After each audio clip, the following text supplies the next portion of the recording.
The following podcast is made up of various scraps of recycled audio recorded randomly over the last 20 years. Nothing within this episode should be considered current or up to date. Listener discretion is advised. Everyone stop what you're doing and only pay attention to me! Steeven Orr Else Media. Here's the deal, Steven. We already got you on shoplifting. Now let's talk about the 200 clone credit cards in your bag. I'm not saying anything. Look, punk, there are two ways we can do this. The easy way or the hard way. Tell them what the hard way is, boss. Well, first, Steven, we're going to fill out Form 38E-J1 stating non-compliance. We send it to the DA, but do they process it right away? No, because they're overwhelmed, because Deborah's on maternity leave. So your court date won't be set for 6 or 8 weeks, and even then, you're going to have to block out the whole day because they don't give you a specific time. No, it's a window.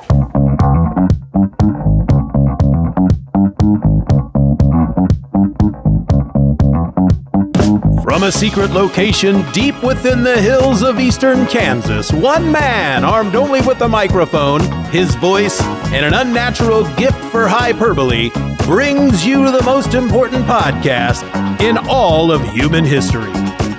It's time to escape from the mundane, ladies and gentlemen. This is Steeven Orr Else.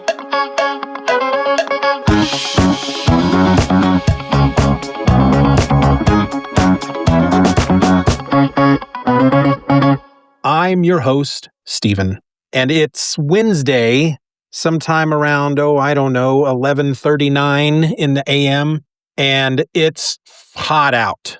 So I record my podcasts now. You know, I'm an old hat at it now with 2 episodes under the old belt. But I've decided that if I'm going to release the episode on Thursday, I should record it on Wednesday. And if you are unaware, I believe I've talked about it many times, I just record the podcast into my phone sitting out in my car in the parking lot during lunch at work. Now, I've been watching the weather all week, looking at the forecast, looking at the temperatures, and they keep talking about how it's going to get cold at the end of the week. But we were going to have one day of the week that was going to be the hottest day, and yes, that's today. So as I sit out in a truck, I'm sitting in a borrowed truck, in a cab of a truck, in the heat, with the car off, with no air conditioning running, with the windows up, so as to keep most of the outside sounds away from you, the listener, who, I simply adore. Y'all are great. But I do sweat a bit, and it's good that I do this podcast in segments because it allows me to speak through a segment and then stop the recording, turn the truck back on, pump it full of the AC, and then turn the truck back off to record the next segment. Unfortunately, because I am in a truck and the cab is small, it doesn't take much to just heat this freaking small space up. So that's what I'm doing, and that's what you get out of me. That's what I do for you because, as I said, I adore you. That's all I have for the morning announcements as they would do at school. That's all I have for the pre-show stuff. Sticky stuff.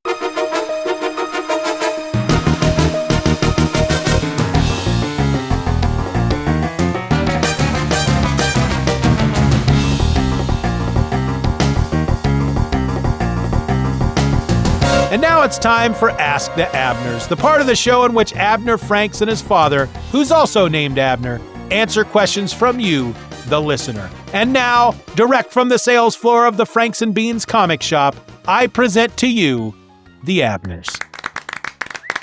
Oh, that's nice. Thank you. Thank you kindly. Welcome to Ask the Abners. I'm Abner Franks, and with me is my pa, Abner Franks. How do? How you been, pa? What do you care? Well, to be honest with you, I don't. Not really.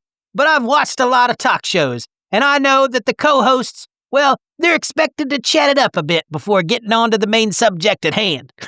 That's stupid. Maybe so, but I thought I'd give it a try. Well, you would, wouldn't you? Okay, pa. I don't like you and you don't like me. Let's just try and get along and get through this. We ain't getting paid if we don't finish the segment. You don't like me? Should I? You ever give me reason to? Well, I'm your pa. So you claim. Oh, I'm sorry. You got a problem with the way I raised you? Did you raise me?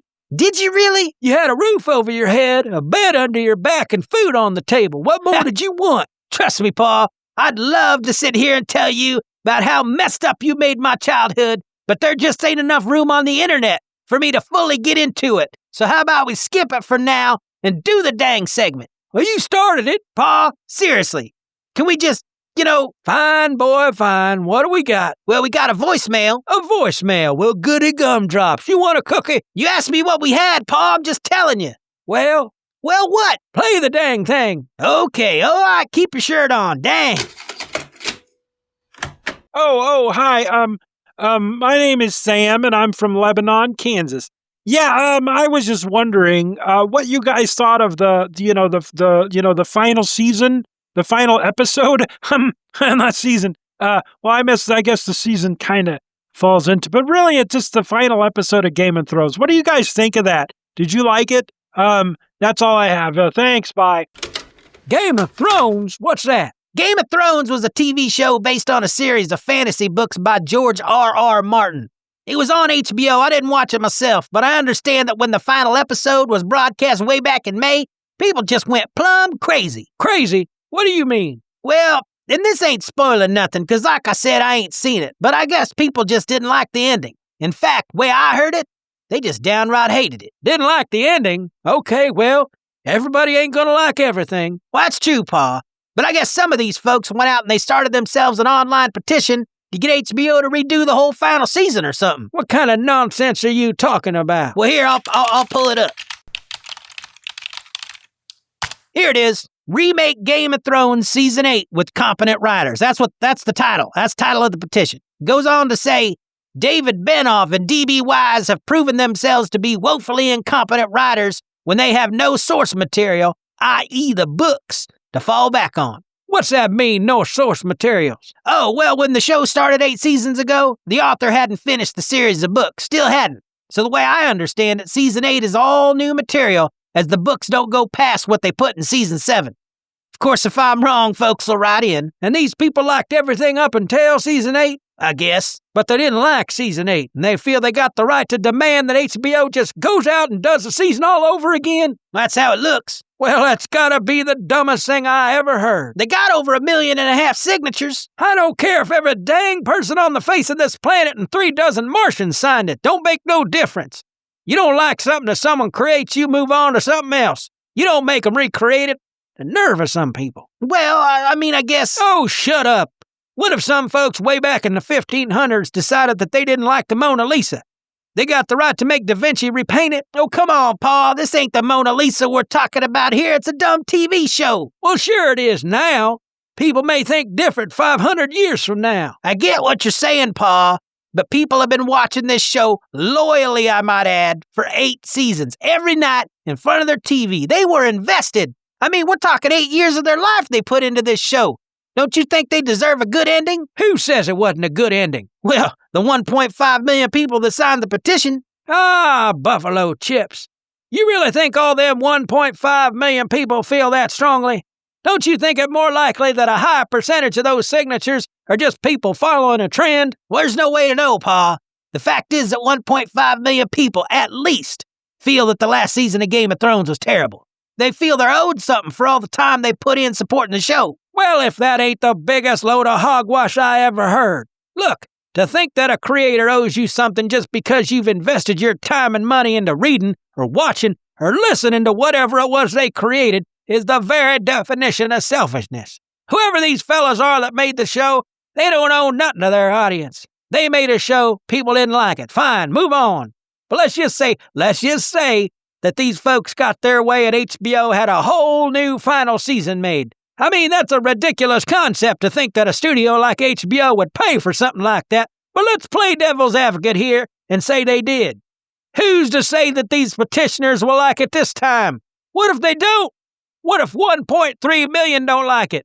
They're gonna make it all over again for a third time? Well, okay, you made your point. I'm just saying that I can understand where these people are coming from. Well, I can understand too. Heck, I've been there myself.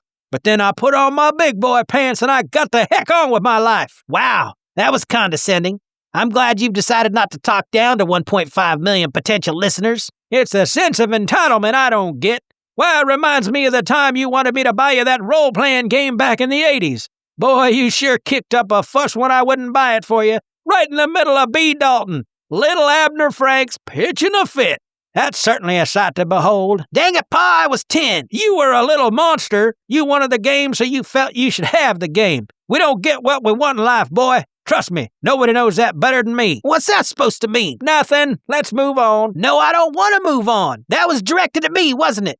Your life didn't turn out the way you wanted it to, and you blame me, don't you? Well, if you want the truth, I can't say as I was actively seeking to have a boy that was into funny books. Funny books? Them books you read about grown men and women flying around in their pajamas. You know what? I thought this was going to work out, but obviously it ain't. Sorry, everybody, I tried. What's the matter, boy? You need your bottle? Got an upset tummy? You need a burping? I can't do this with you, Pa. You're a mean, selfish old man who's brought me nothing but pain in life, and frankly, I'm done. Done? Done with this show and done with you. Have a good life, you old jerk.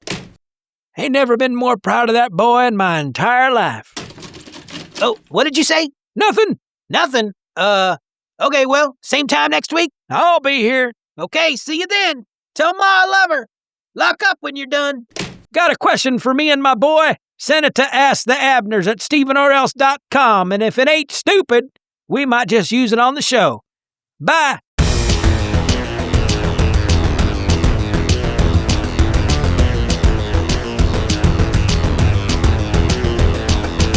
All the way back in the late 80s and early 90s, Todd McFarlane had become like this totally super famous comic book dude. Starting out with books like Infinity Inc. and Batman Year 2 for DC, it was as he was working on books such as The Incredible Hulk and The Amazing Spider-Man for Marvel that he began to build his brand. I mean, this was the fella who was drawing The Amazing Spider-Man when they introduced Venom to the Marvel Universe, and that is not a small character. In fact, Todd McFarlane became so popular that he was given his very own Spider-Man title to both write and draw. The first issue, by the way, which was released in June of 1990, sold 2.5 million copies. Not too shabby. But then the ball dropped, and he, along with a number of other Marvel creators, left Marvel and formed Image Comics. Soon after, in May of 1992, Todd McFarlane published Spawn, issue number 1, the second ever issue published by Image Comics, and it's the only title, along with The Savage Dragon, that came from that first round of books back in 1992 that is still being published today, 31 years later. Now, I'd like to say that I'm here to talk about every single issue of Spawn released thus far in its 31-year history, but considering that we're talking about over 300 issues and I've yet to eat my breakfast, how about we just focus on that first issue so that I can go fry up some bacon, scramble some eggs, and get a bit of food in my belly? All right, sound good? Well, let's do it. But first, a word from our sponsors. Steeven Orr Else will return after these messages. Howdy, this is Abner Franks. You may know me from the Franks and Beans sketches right here on the Steeven Orr Else podcast. Now let me tell you, there's nothing I enjoy more after a hard day out on the job than to kick back in my recliner, pull off my socks, and pick the lint out from betwixt my toes. But unfortunately, afterwards, when I want to chew on my fingernails, I have to get up and wash my hands because they taste like toe sweat. That ain't good. But thanks to Rossman's toe floss, I can clean betwixt my toes without touching them with my fingers. Which means I ain't got to get up and interrupt my sitting and relaxing just to wash my hands before chewing on my fingernails. So try Rossman's toe floss, the hygienic way to clean betwixt your toes. And tell them Abner Franks sent you. Rossman's Toe Floss, because toe sweat tasting fingers just isn't cool. Brought to you by the makers of Hogshead Coffee.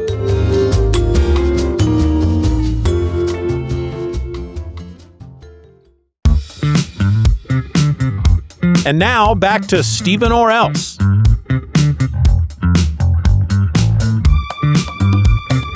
Spawn number 1 was published by Image Comics in May of 1992. It sold for $1.95, and it was entitled Questions. It was written and drawn by Todd McFarlane, with letters by Tom Orzechowski, and the colors were by Steve Oliff, Ruben Rude, and Ollie Optics. The issue opens with a bit of narration by the titular character Spawn. He's questioning his existence, his return to the world. He was tricked, deceived, hoodwinked, double-crossed, flim-flammed, bamboozled, and he wants to die again. Yet, he's the one who chose to come back. He's just not sure why. All of this narration is backed up by 2 pages of dark, moody panels depicting first the Earth in space, then the cityscape at night, specifically a church with Spawn in shadow perched on the steeple, his cape billowing in the stormy wind and his eyes glowing green as lightning flashes behind him. Again, it's very dark and moody, and with the church, one might even consider it gothic. We follow that with a page of Talking Heads from 1987, 5 years previous to when this issue is set. Not the band, by the way, Talking Heads. I feel like I should clarify. No, these are television personalities from various news and opinion shows covering the death and funeral of a Lieutenant Colonel Al Simmons, who is survived by his widow, Wanda Blake. We have a CNN anchorwoman, an anti-government rant from a guy on Channel 2, and then a social commentator on Channel 7. We go back to the present, 1992, and we get a few more pages of Spawn just trying to figure out what happened. He knows that he died. He knows that he had someone special in his life that he loved enough to make a deal with the wrong kind of people to come back to life. He's just not sure how he died or who this special person in his life might be. We, as the reader at this point, have figured out that Spawn and Al Simmons are one and the same. And as Al broods, we find out that whoever it was that brought him back to the land of the living, and it's strongly hinted that it was the devil himself, they also gave him power. In fact, we're shown a countdown clock showing 4 9s. This will come into play later. So Al has been given this power, so much so that he feels that he can do anything, but his memories were taken away, and he ain't too happy about that. At this point in the book, we get our first full-page shot of Spawn himself, which, for us, seeing Spawn, it's not really much of a surprise considering that he's on the cover. No mystery being uncovered here. Not that I think that that's what they're trying to do here. I should also add that it's an awesome page. Spawn looks like a cross between Batman and Spider-Man with these glowing green eyes, a flowing red cape that's billowing in the wind in the way that only Todd McFarlane can do it. And he's got pouches on one thigh, spikes on the opposite calf, and there are just chains all over the place. I mean, he is the total 90s package, and I am loving every single bit of it. I was and still am a big Todd McFarlane fan. I mean, this guy just does not give a fuck when it comes to how things should look. His capes and cowls and cloaks and such are so big, so flowing, just so massively long and billowing that while one part of your brain is telling you that such a thing could never exist in the real world, the other part of your brain is kicking that first part square between the legs and telling it to shut its stupid mouth because, damn, that's some good-looking comics. From there, we meet 2 police detectives, Sam and Twitch. Sam is big and loud. Twitch is skinny and mousy. In fact, Twitch looks exactly like an old boss of mine, and I mean exactly. It's creepy how much he looks like this guy I used to work for. Anyway, Sam and Twitch, they're investigating the murder of a hitman, Carlo Giamatti, the 3rd dead hitman in the last 48 hours. The man's heart had been pulled from his chest, and then he had been thrown through and out of a 44th floor window. The heart, they discover, had been stuffed in his mouth, and the 2 detectives, it would seem, are on the case. Elsewhere in the city, a group of men have cornered a woman in an alley where they plan on having their way with her before killing her. Spawn drops into the alley in what has to be my favorite page in the issue. I mean, just look at it. If you have it there with you, just look at it. If you don't have it there with you, go get it. Go on. I'll wait.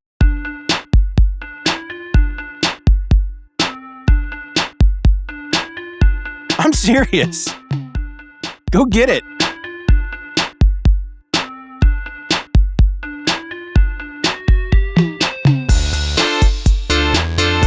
Still waiting.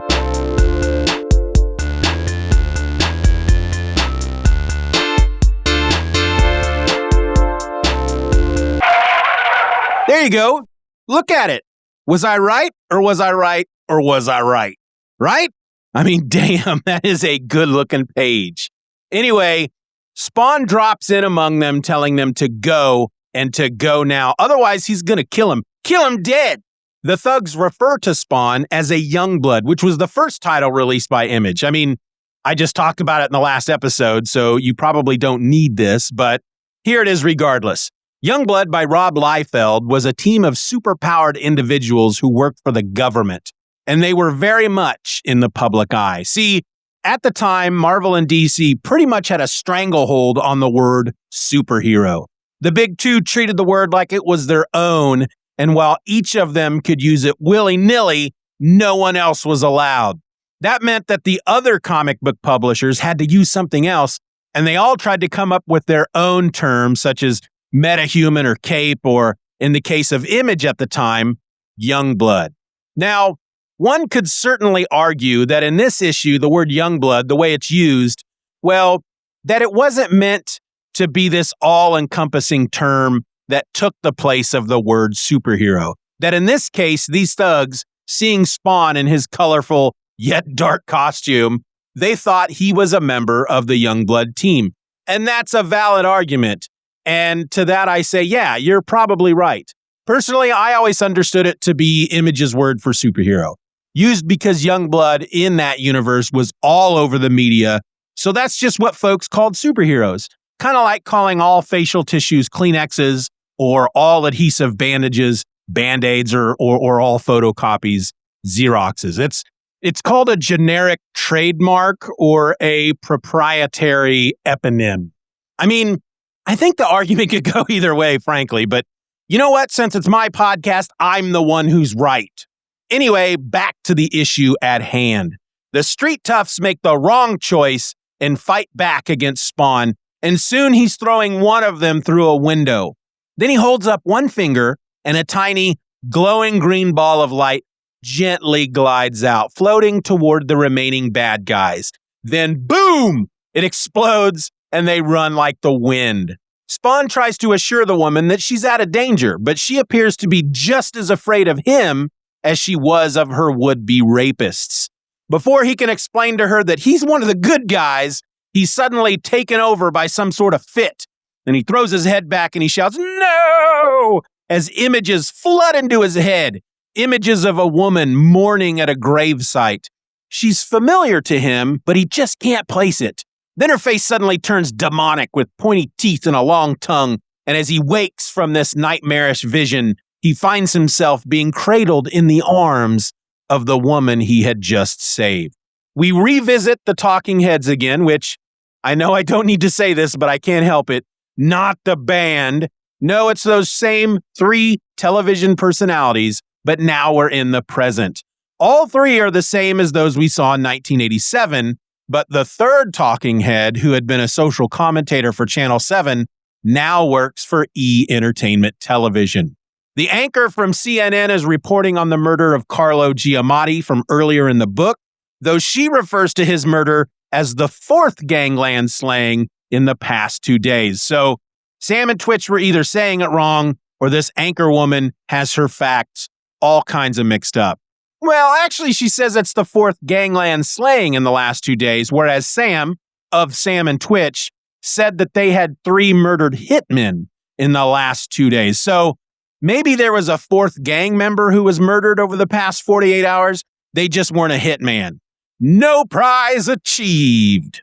Elsewhere, Spawn is stalking the back alleyways of the city, and eventually he pulls his mask and gloves off, only to discover that he is covered in charred flesh, as if he'd been set on fire and then left to burn.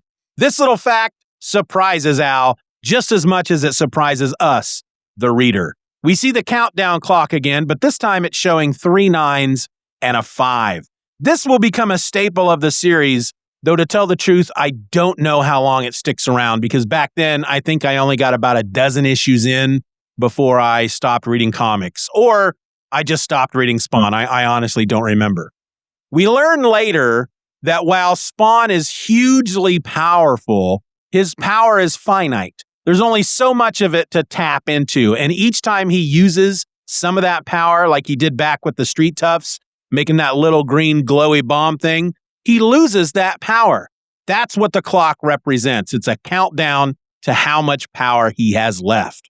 We visit once more with Sam and Twitch in their office, and they're talking over the case, and Sam worries that they have some sort of rogue youngblood out there, and he's concerned about what's going to happen when he starts targeting regular people. Sam, by the way, appears to outrank Twitch. That's my guess. I mean, on the outside, they look like a couple of plainclothes detectives, but Twitch is constantly referring to Sam as Sir. So either Sam outranks Twitch, or Twitch is just super formal and polite. Also, I rather enjoy the dynamic between these two policemen. They don't get much screen time in this issue, but it's clear, despite Sam being the dominant of the two, that Twitch is the smart one.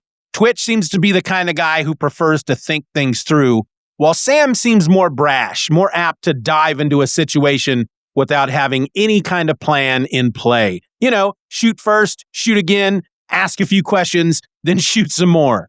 Twitch is the brains, while Sam is the brawn. The issue ends with a demonic figure surrounded by flames, laughing his horned head off before monologuing, "Simmons, if you think you've got problems now, I promise your troubles have just begun." That's supposed to be my evil demonic cackling laughter. Now, I recently read this book because I was feeling a bit nostalgic. I honestly don't recall if I talked about this last episode, but I was 18 and working a second job at a comic book store when all of this Image stuff went down. So I got them all. And believe me, there was a lot of books. Now, I've said in the past that I don't recall Spawn being one of my favorites. And I know when I read this a couple of years back, for the first time since it had been published in 1992, I didn't find it to be all that enjoyable. After reading it today, however, I don't understand where my head was back then. I mean, maybe I was going through a real cranky period a couple of years back. I don't know, because this time through, I really enjoyed the crap out of it.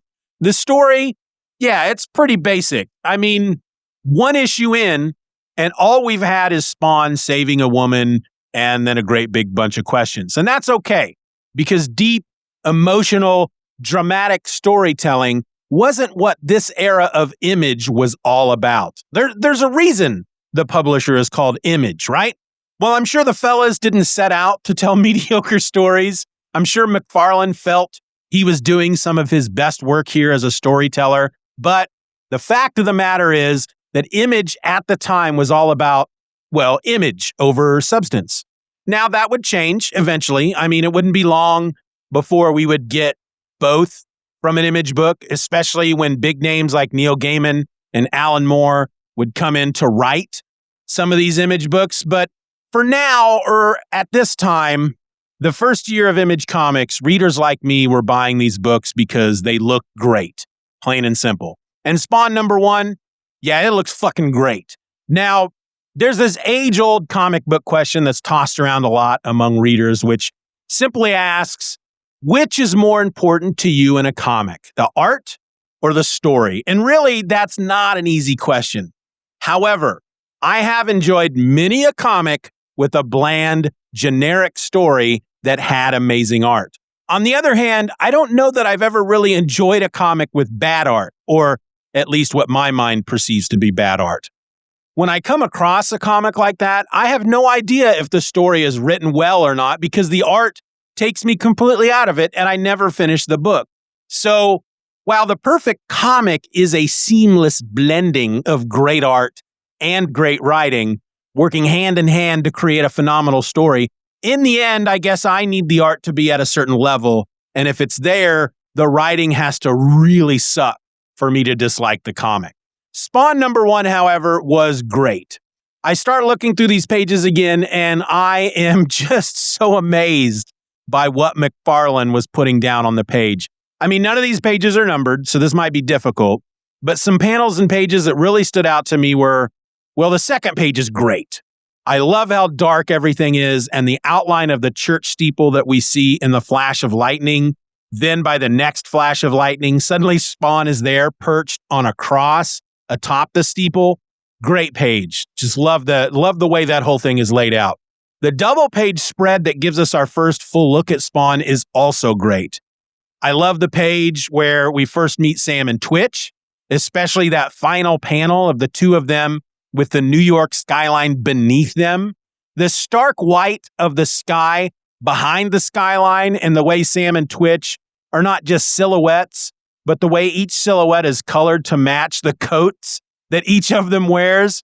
Sam in black and Twitch in tan. It looks great. It's amazing. It's a well put together book. There's also that page where Spawn drops into the alley to confront the thugs who are about to rape that woman.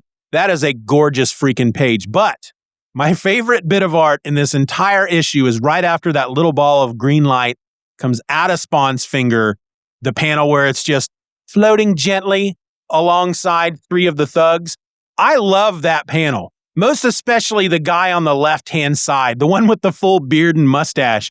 His facial expression told primarily just through his eyes, and then how he's made of this solid pastel. I don't know what color that would be, being colorblind, I'm afraid to say. But that panel, that guy is just the best. There's just something about it that I love so much. It's the one panel that stood out to me among other super great, beautiful panels and pages. That one stood out to me for some reason. I mean, McFarlane he's given it his all here art-wise, and it shows in every single panel. And yeah, once again, the story itself wasn't top-notch, but the idea, the premise of the book in general is something that I find very appealing. Now, there are only hints of this in the issue, and if you've not read issues 2 and beyond, this will be a big bunch of spoilers. But Al Simmons, also known as Spawn, was a special forces military guy who died. Then he makes a deal with a demon named Malbogia to be brought back to life simply because he can't stand the thought of being away from his wife, Wanda. Malbogia agrees to the deal, but being a demon, the deal isn't quite what Al had in mind. First off, yeah, Al's brought back to life, but it's 5 years into the future, and Wanda is not only remarried, she's married to his best friend, and they have a kid together, something Al was not able to do for Wanda. Also, Al's entire body, as we see in this issue, is a charred mess. He's covered in burns from head to toe. He can use his new powers, given to him by Malbogia, to heal his skin, but here's the twist, folks. He can only make himself look like a white man, which, considering he's a black dude, is something he's not altogether happy about. So, what is this demon, this Malbogia, what does he get out of all this? Well, Al is now what they call a demon spawn, or a soldier for hell, whom Malbogia plans to use for... Actually, I don't know that bit. I never got that far in the book, but it's pretty interesting so far as, you know, in regard to the premise, what's being mapped out. I'm really enjoying it. I'll also add, before I wrap it all up, Al Simmons was named after an old friend of McFarlane's who used to attend conventions dressed as Spawn. I met him once a number of years back in the 90s. It was either in Kansas City or Chicago. I don't remember which convention I was at. I was attending a lot of conventions back then, but I met him and he was a super nice guy. And that was Spawn number 1. Good news. I got Steven to talk. Yeah, it's fantastic. How did you do it? Did you finally show him the municipal court website and the pull-down menus you can't click on? No.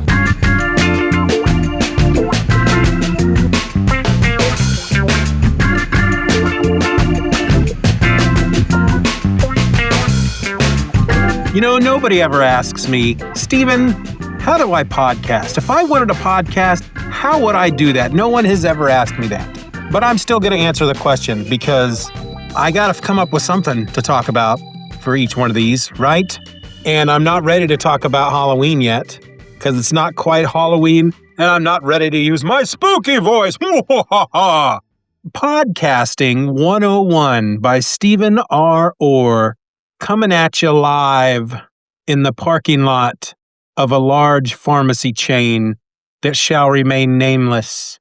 I don't know why I don't ever say the name. I just don't, because I don't want to. I have to have some mystery in life, right? So how does one podcast these days? Well, let me tell you, it's much easier to podcast these days than it was 12 years ago when I first started podcasting. And a lot of that is due to the smartphone. The smartphone! Because basically the first thing you need, if you want a podcast, you need some type of recording device. And with the smartphone, you have a recording device. Now let me tell you how old Steven does it. I have an iPhone, which means I have GarageBand on my iPhone. But I don't use GarageBand because I have tried to figure it out, and I've got kind of the gist of it. The problem I'm having with GarageBand is figuring out exactly how to get the stupid thing off of the stupid phone. And it seems simple enough. You just email it to yourself, or you just simply move it into your frickin' Google Drive account. But that doesn't seem to work. And when it doesn't seem to work every time. It's very frustrating, and I get really angry, and I gnash my teeth. So I use an app called Voice Recorder. This was a free app. It's got ads down at the bottom, but they don't worry me none. And it allows me to record my voice.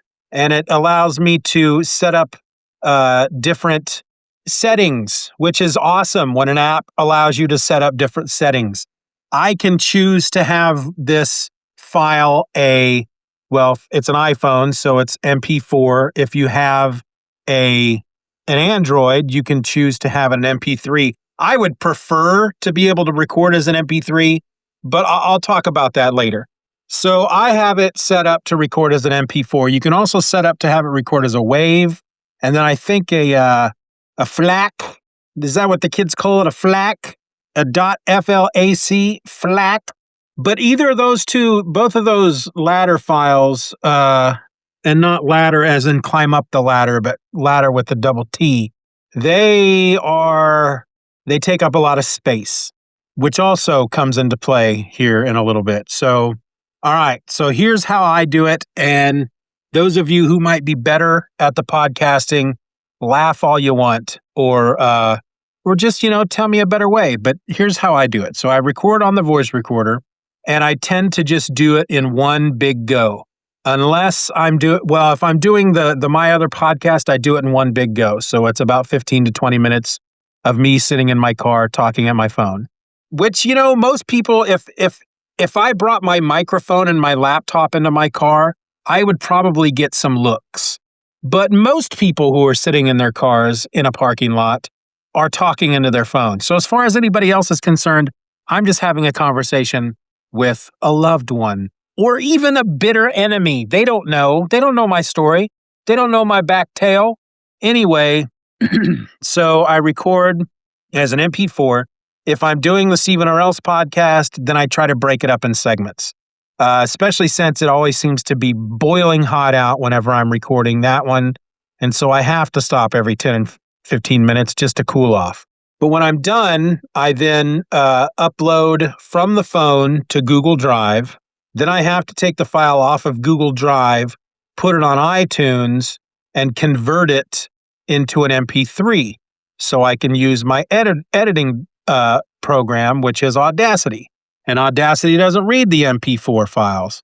It does read WAV files, so I could record it as a WAV file, but because I then upload into my Google Drive and then download from my Google Drive to my computer, the WAV files just take too long, and I don't have the time.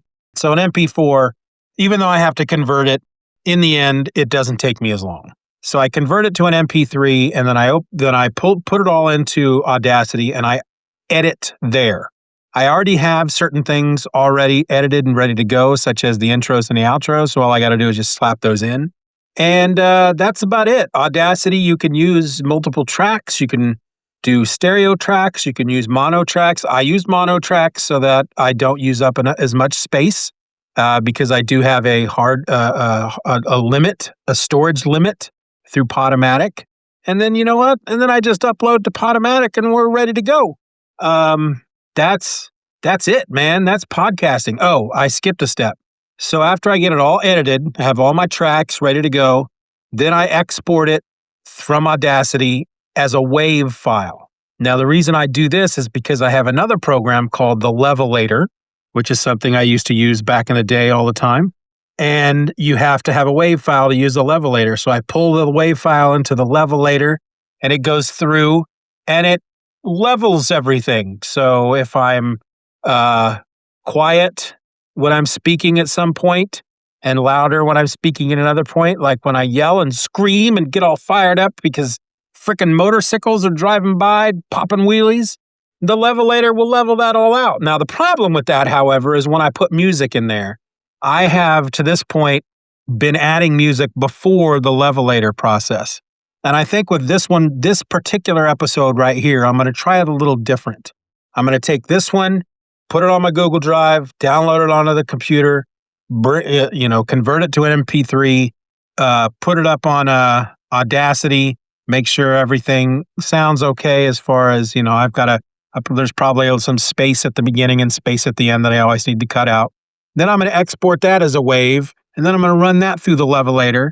Then I'm going to bring it back into Audacity and then add the music. Because the one thing I notice, if you listen to these episodes, the theme song always starts out with a snare drum hit, pop, and then it goes into the song. Snare drum hit is loud, the rest of the song is quiet. There's a bit of an adjustment there in volume. So I think I'm going to try this time putting the music in after it goes through the Levelator and see what that sounds like.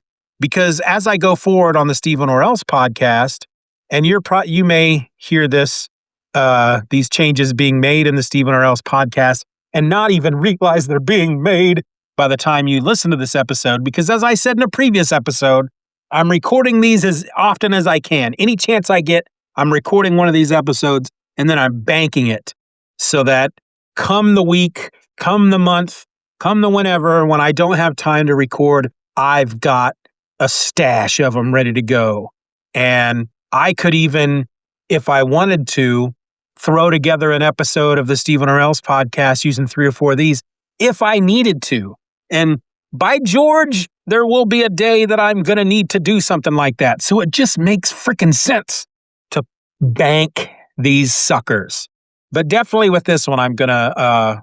But anyway, as I was trying to say before I so rudely interrupted myself, now that I'm going to be playing more music on the podcast from folks such as Adam Warrock and MC Frontalot, and hopefully, fingers crossed, the Aquabats, it makes more sense to me to levelate the audio of just big freaking truck of just my voice, and then add the music at that point.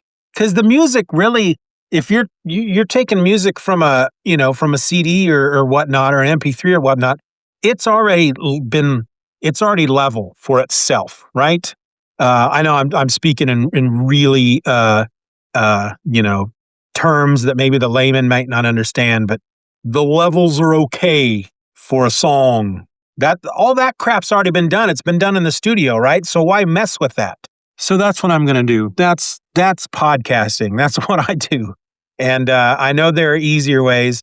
I think I was listening to a Comic Book Noise episode. Derek Coward was saying that he has some kind of deal. I don't know. I think it's an app on his phone. I can't remember what it is. And basically, he's able to record, and then when he's done, it sticks the intro and outro on there for him and throws it out there to wherever he's hosting.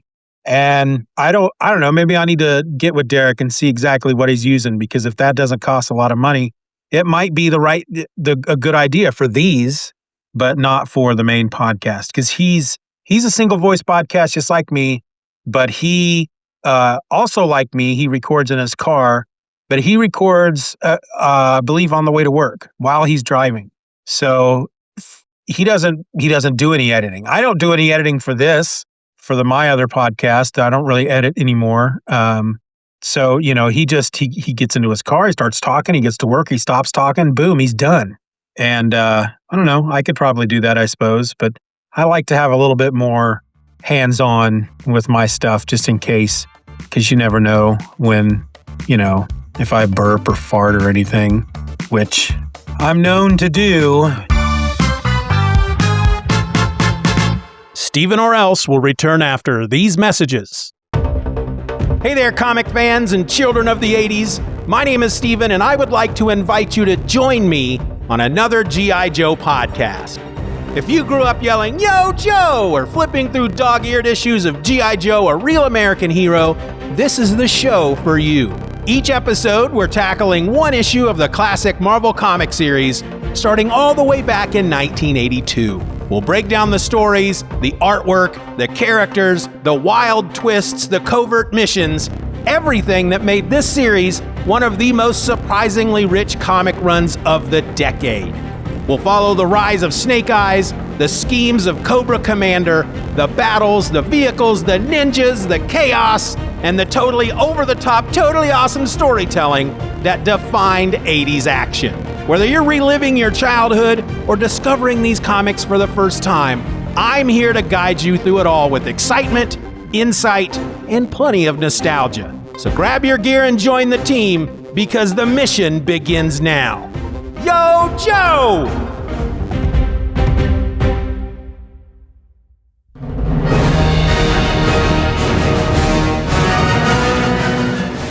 A long time ago, in a comic book rack far, far away.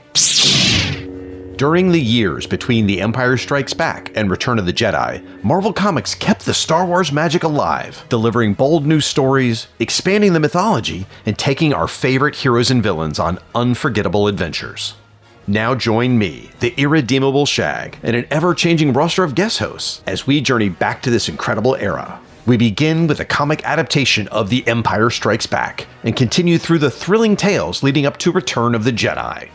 If you're a seasoned Star Wars veteran who knows your Shira Bree from your Hoojibs, or a brave explorer venturing into these comics for the first time, this is your hyperspace lane to classic Star Wars adventure.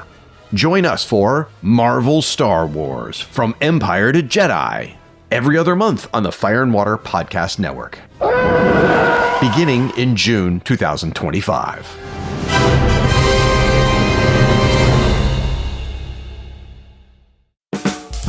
Come take a listen to Campus Comics Cast. Releasing twice a month, Mike, Scott, and Shad get together to talk about anything and everything in the comic book industry. They'll browse the latest previews in Lunar Next Phase catalogs to highlight the upcoming comics that excite them the most, and they'll even review a few comics. On top of that, you'll get show segments like The First Five, where they discuss the first 5 appearances of a character or event. And then, of course, is the CLZ Shake, in which one or more of the hosts will shake the CLZ app on their phone and then talk about whichever random comic from their collection pops up. Campus Comics Cast. Find it now on Apple Podcasts, Amazon Music, Spotify, or wherever you get your podcasts.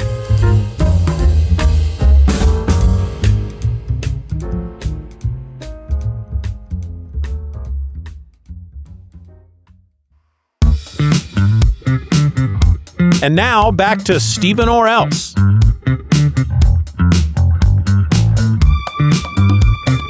You know, I am a human being. We do burp. We do fart. It's something that we do. And if you're out there listening to this right now, and you're giggling every time I say fart, well then all right. I got nothing to say about that. No judgment from me going your way.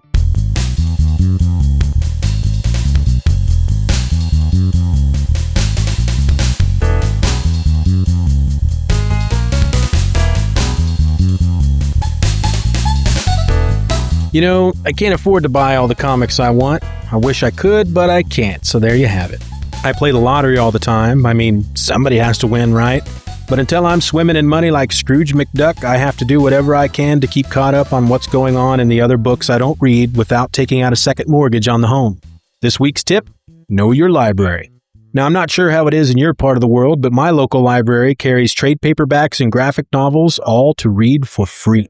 Some libraries, like mine, have an online catalog you can use to search for the books you want to read, and then even select them to be held for you so you don't have to go in all the time to see if a particular book is in. Once the book becomes available, you get an email notification. Heck, my library will even mail the books to me. And this is a totally free service. If you haven't been in your local library lately, then visit. If you don't have a library card, then get one. It's easy. Come on. If Fonzie can get a library card, then anyone can get a library card. I currently have about 30 books sitting on my shelf to read, with many more slated to come my way. This is a huge money saver. You may not own the books, but at least you get to read the stories. And after all, isn't that what comics are all about? And that was the Low Rent Fanboy Tip of the Week.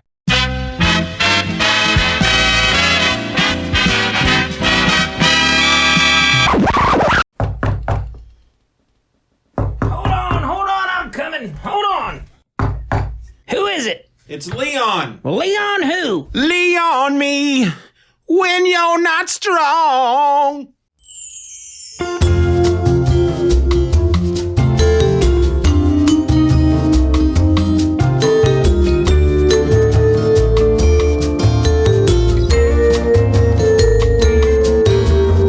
I'm your host. My name is Steven. Welcome. Did I say Steve Wren? I think I did. I think I said Steve Wren. Please don't call me Steve Wren. Please don't. Please don't do that.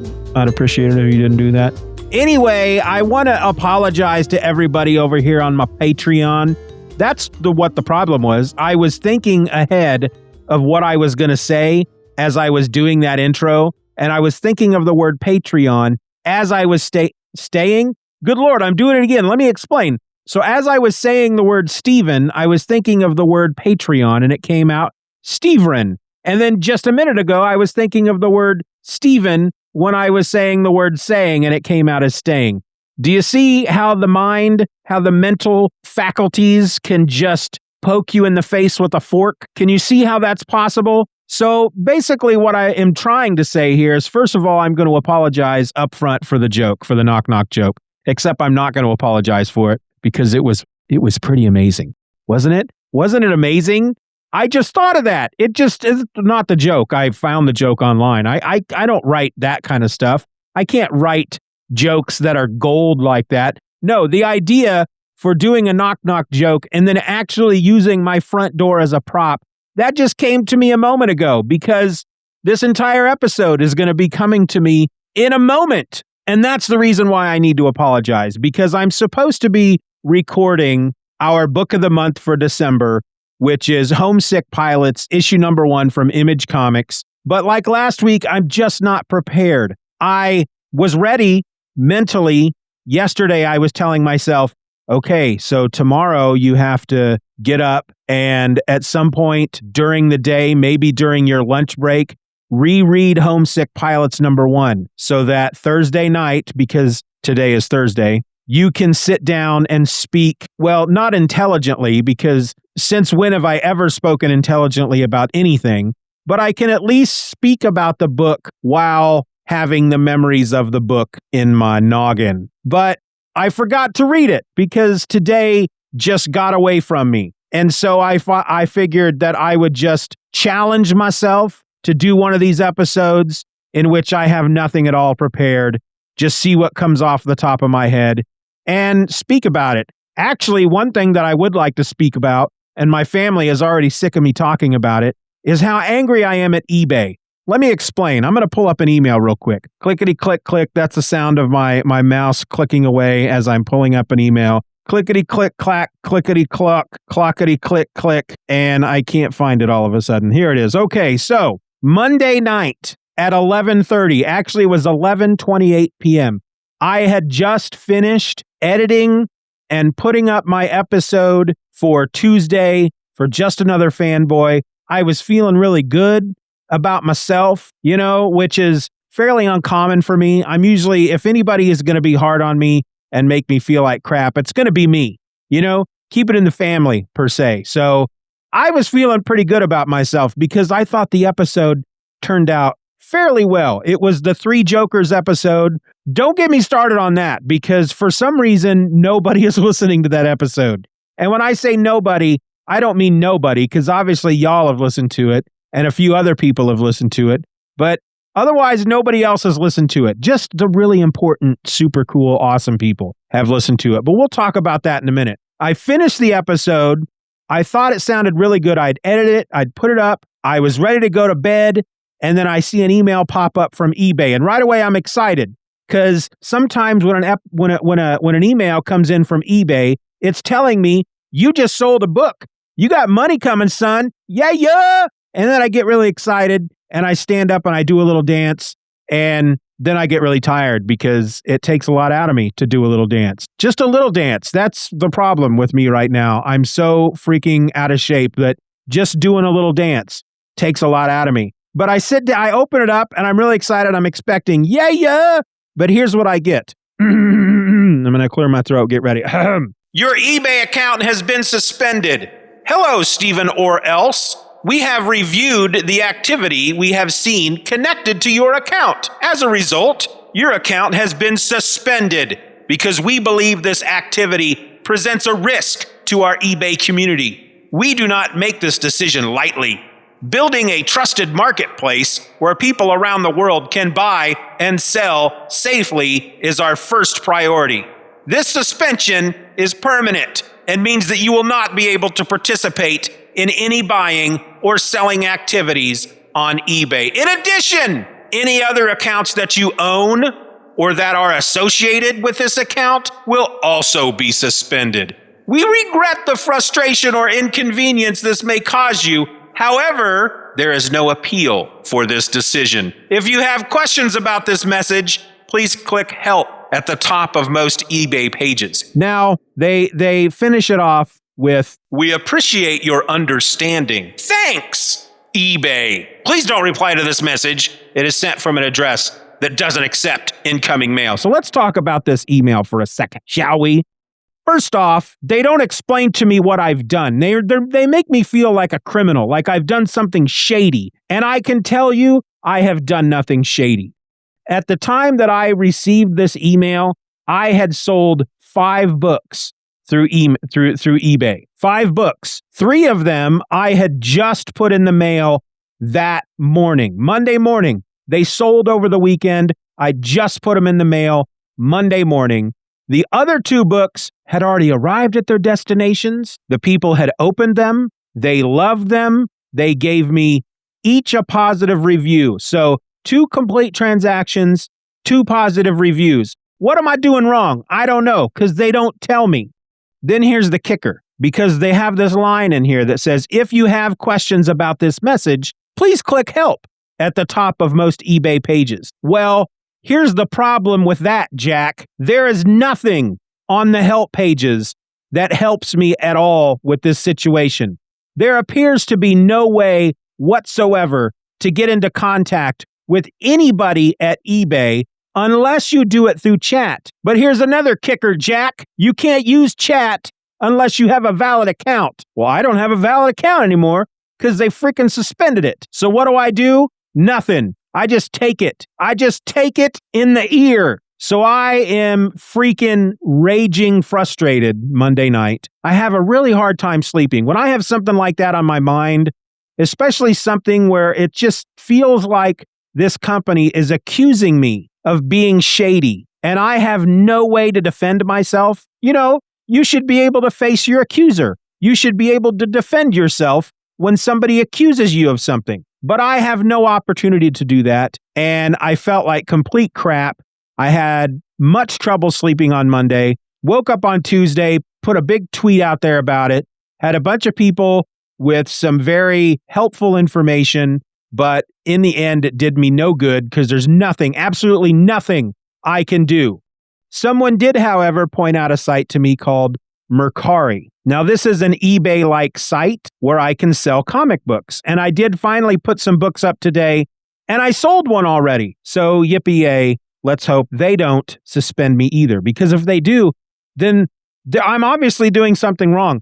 Now, as I was putting books up on this Mercari place, I did start to think that I wonder if there is, because when I take pictures of the comics, I take a full picture of the cover, I take a picture of each 4 corners so you can see what might be flawed with the book, and then I would turn it over and take a picture of the back and take a picture of all 4 corners of the back. Well, I realized today as I was putting books up on this Mercari that maybe, I don't know, because the backs of comic books are ads for other products. Maybe that was the problem. Maybe they thought I was advertising for other products on eBay because I was showing pictures of these advertisements that were on the back. I don't know why I said advertisements, but maybe that was it. I don't know. It doesn't feel like that based on the email I got, but I don't know. I don't know. And frankly, I'm tired of even trying to figure out what I did wrong. I'm going to just move on with my life and hope that Mercari makes a buttload of money off of me, because eBay's getting nothing out of me at this point.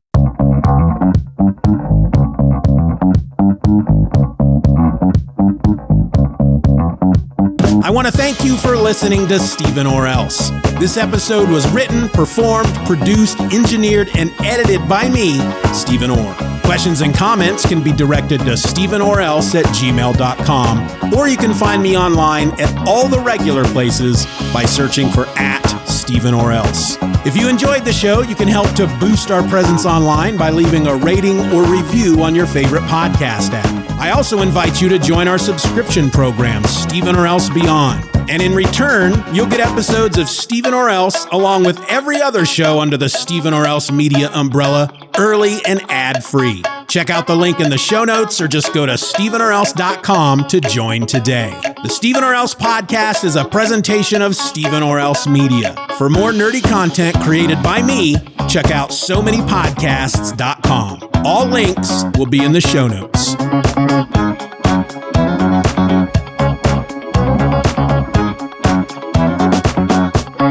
I just don't think I can move through life knowing that a guy named Steeven did this to me. How could you let this happen, Steeven? Steeven!